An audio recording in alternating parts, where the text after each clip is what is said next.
Hallo und herzlich willkommen zu einer neuen Folge von Deutsch einfach gemacht.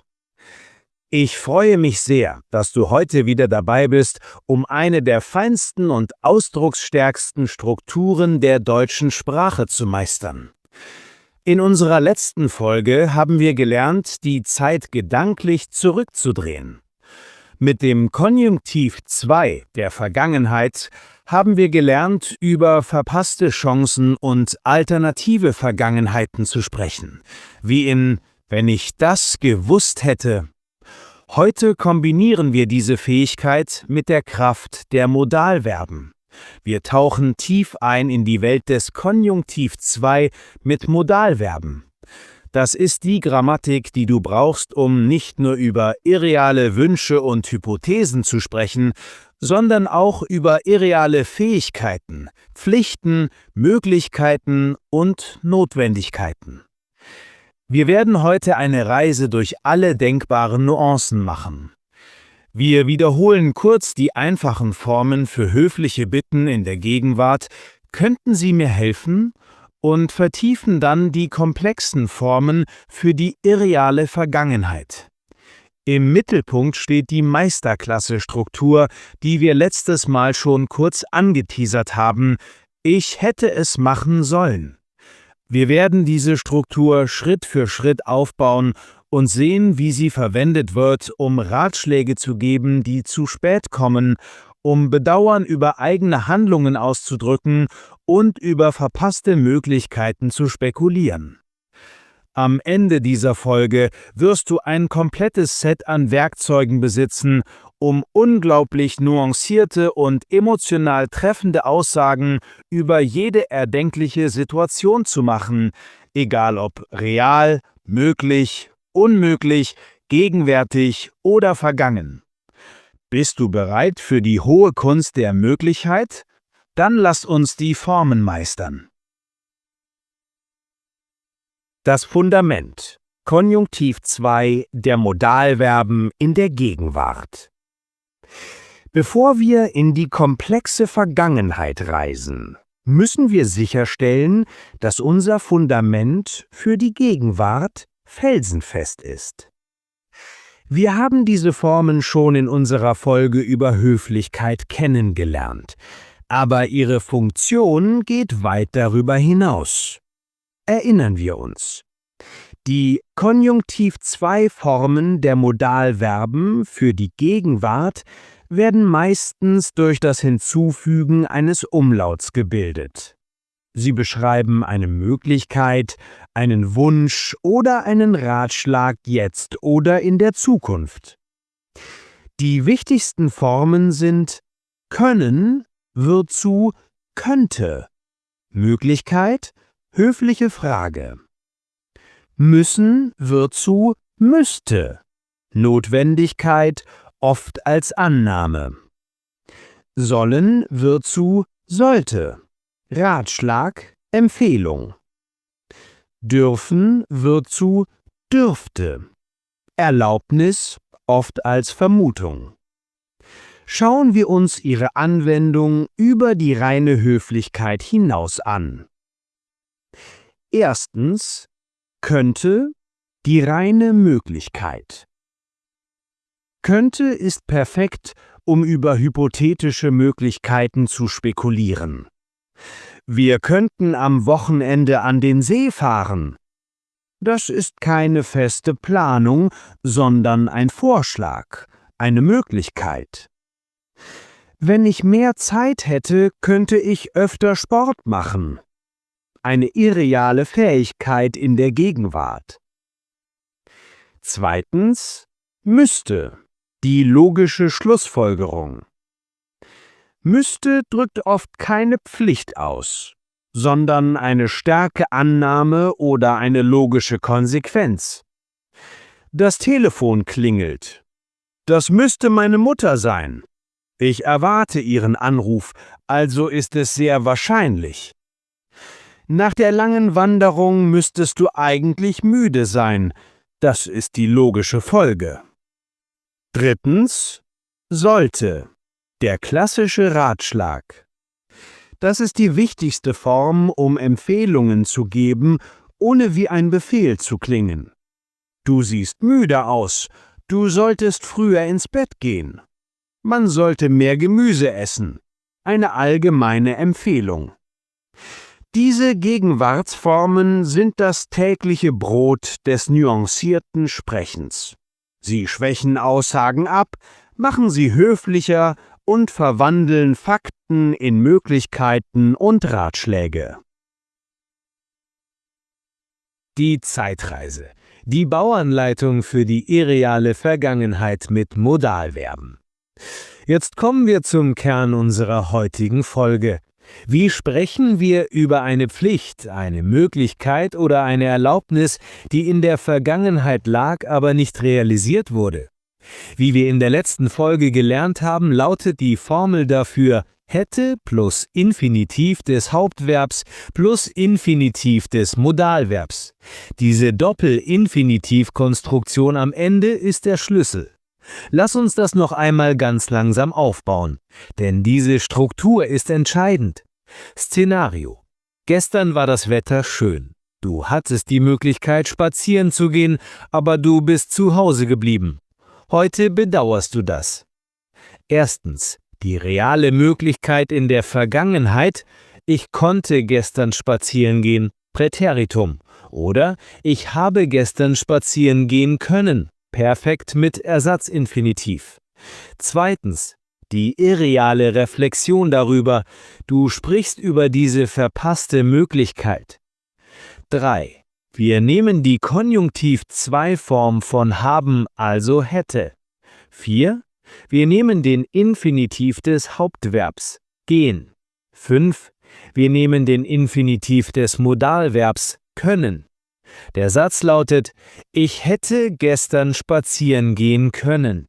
Diese Struktur ist das ultimative Werkzeug, um über die irreale Vergangenheit nachzudenken. Lass uns die verschiedenen Modalverben in dieser Form durchspielen, denn jedes hat eine ganz eigene emotionale Färbung. Die Sprache des Bedauerns und der Vorwürfe. Hätte, können. Hätte, sollen. Diese beiden Formen sind die emotionalsten und werden im Alltag ständig benutzt. Erstens, hätte, können. Die verpasste Möglichkeit. Diese Form beschreibt eine Fähigkeit oder eine Gelegenheit, die in der Vergangenheit existierte, aber nicht genutzt wurde. Als Selbstkritik oder Bedauern: Die Prüfung war eigentlich einfach. Ich hätte eine bessere Note schreiben können. Ich hatte die Fähigkeit, habe es aber nicht geschafft. Wir hätten das Spiel gewinnen können. Wir waren so nah dran. Als Vorwurf an eine andere Person: Warum hast du nichts gesagt? Du hättest mich doch anrufen können. Du hattest die Möglichkeit, warum hast du sie nicht genutzt? Du hättest vorsichtiger sein können. Es war möglich für dich, vorsichtiger zu sein. Zweitens, hätte, sollen. Die nicht erfüllte Pflicht oder der Ratschlag, der zu spät kommt. Diese Form ist der Inbegriff des nachträglichen Ratschlags. Sie beschreibt, was die richtige oder erwartete Handlung in der Vergangenheit gewesen wäre. Als Selbstkritik oder Bedauern: Ich bin so müde heute. Ich hätte gestern früher ins Bett gehen sollen. Das wäre die richtige Entscheidung gewesen. Ich fühle mich krank. Ich hätte nicht zu viel Eis essen sollen. Als Kritik oder Ratschlag an eine andere Person: Du hast den Zug verpasst? Du hättest früher von zu Hause losgehen sollen. Du hättest besser aufpassen sollen. Der Unterschied ist subtil, aber wichtig. Hätte können spricht über eine Möglichkeit. Hätte sollen spricht über eine Empfehlung oder Pflicht. Die selteneren Formen hätte, müssen, hätte, dürfen, hätte, wollen. Die Logik setzt sich bei den anderen Modalverben fort. Erstens, hätte, müssen. Die nicht erfüllte Notwendigkeit. Diese Form benutzt man, wenn eine notwendige Handlung in der Vergangenheit nicht ausgeführt wurde. Ich habe die Prüfung nicht bestanden. Ich hätte einfach mehr lernen müssen. Es war absolut notwendig zu lernen und ich habe es nicht getan. Er ist jetzt im Gefängnis. Er hätte nicht so schnell fahren müssen. Es war nicht notwendig, so schnell zu fahren. Er hat es trotzdem getan. Hier in der Verneinung. Zweitens, hätte dürfen. Die überschrittene Grenze. Diese Form, meistens in der Verneinung, beschreibt eine Handlung, die verboten war, aber trotzdem stattgefunden hat. Ich weiß, das war ein Geheimnis. Ich hätte es dir nicht erzählen dürfen. Es war mir nicht erlaubt, es zu erzählen, aber ich habe es getan. Die Kinder hätten nicht so lange Fernsehen dürfen. Drittens, hätte wollen. Der nicht realisierte Wille. Diese Form ist etwas seltener, weil ich wollte oft ausreicht. Sie wird benutzt, um einen Wunsch in der Vergangenheit zu betonen, der im Kontrast zur Realität stand. Ich hätte dir ja helfen wollen, aber ich hatte einfach keine Zeit. Mein Wille war da, aber die Umstände haben es verhindert. Ein Dialog voller Reflexionen. Um all diese komplexen Formen in einem natürlichen Kontext zu hören, lass uns einem Gespräch zwischen zwei Freunden lauschen, die über eine misslungene Party vom letzten Wochenende sprechen. Die Party gestern war eine Katastrophe. Ja, absolut. Wir hätten gar nicht erst hingehen sollen. Analyse: Ratschlag für die Vergangenheit. Es wäre besser gewesen, nicht hinzugehen. Und du? Du hättest nicht so viel Kuchen essen sollen. Jetzt ist dir schlecht. Analyse: Kritik, Ratschlag für die Vergangenheit. Ich weiß, aber der Kuchen war so lecker. Du hättest mich aber warnen können. Analyse: Vorwurf. Du hattest die Möglichkeit, mich zu warnen. Ich hätte dich warnen wollen, aber du hast ja nicht zugehört. Und wir hätten früher nach Hause gehen müssen, um den letzten Bus zu erwischen. Analyse: Nicht realisierter Wille. Nicht erfüllte Notwendigkeit. Stimmt. Wenn wir gegangen wären, als du es vorgeschlagen hast, hätten wir den Bus bekommen können. Analyse: Verpasste Möglichkeit in einem Konditionalsatz. Naja, jetzt ist es zu spät. Nächstes Mal wissen wir es besser. Dieses Gespräch ist ein perfektes Beispiel dafür, wie diese Strukturen benutzt werden, um über vergangene Fehler zu reflektieren und sich gegenseitig, mehr oder weniger freundlich, Ratschläge zu geben. Und damit haben wir die höchste Stufe der irrealen Kommunikation erreicht. Der Konjunktiv 2 mit Modalverben ist ein unglaublich reiches und nuanciertes System, das es dir erlaubt, die komplexesten Gedanken über Möglichkeiten, Pflichten und Wünsche in jeder Zeitform auszudrücken. Lass uns die wichtigsten Bauanleitungen noch einmal zusammenfassen.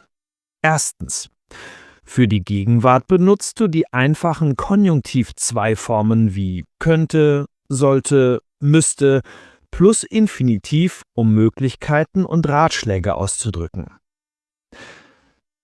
Zweitens: Für die Vergangenheit ist die Formel immer hätte plus Infinitiv des Hauptverbs plus Infinitiv des Modalverbs.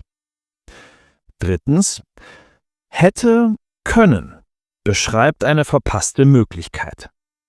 Viertens: Hätte sollen beschreibt eine nicht erfüllte Pflicht oder einen Ratschlag, der zu spät kommt. Mein Tipp der Woche ist die Lebensratgeberübung. Denk an einen kleinen Fehler, den du oder ein Freund in der letzten Woche gemacht habt. Zum Beispiel den Regenschirm vergessen, zu spät zu einem Termin kommen, etwas Falsches gekauft. Deine Aufgabe ist es, dir selbst oder diesem Freund Ratschläge für die Vergangenheit zu geben. Sprich sie laut aus. Ich hätte auf den Wetterbericht hören sollen. Du hättest früher losgehen können. Wir hätten nicht so viel Geld ausgeben dürfen. Diese Übung ist nicht nur fantastisches Grammatiktraining, sie ist doch eine gute Übung in Selbstreflexion. Vielen Dank, dass du heute wieder dabei warst. Wenn diese Folge dir geholfen hat, die anspruchsvollsten Ecken des Konjunktivs zu beleuchten, freue ich mich riesig über deine Unterstützung. In der nächsten Folge werden wir sehen, wie sich Modalverben und die Passivstimme miteinander verbinden. Es geht um das Passiv im fortgeschrittenen Gebrauch mit Modalverben. Wir werden lernen, wie man formelle und unpersönliche Aussagen über Notwendigkeiten und Möglichkeiten macht, wie in „das muss gemacht werden“ und sogar in der Vergangenheit „das hätte gemacht werden müssen“. Bis zum nächsten Mal bei Deutsch einfach gemacht. Tschüss und alles Gute!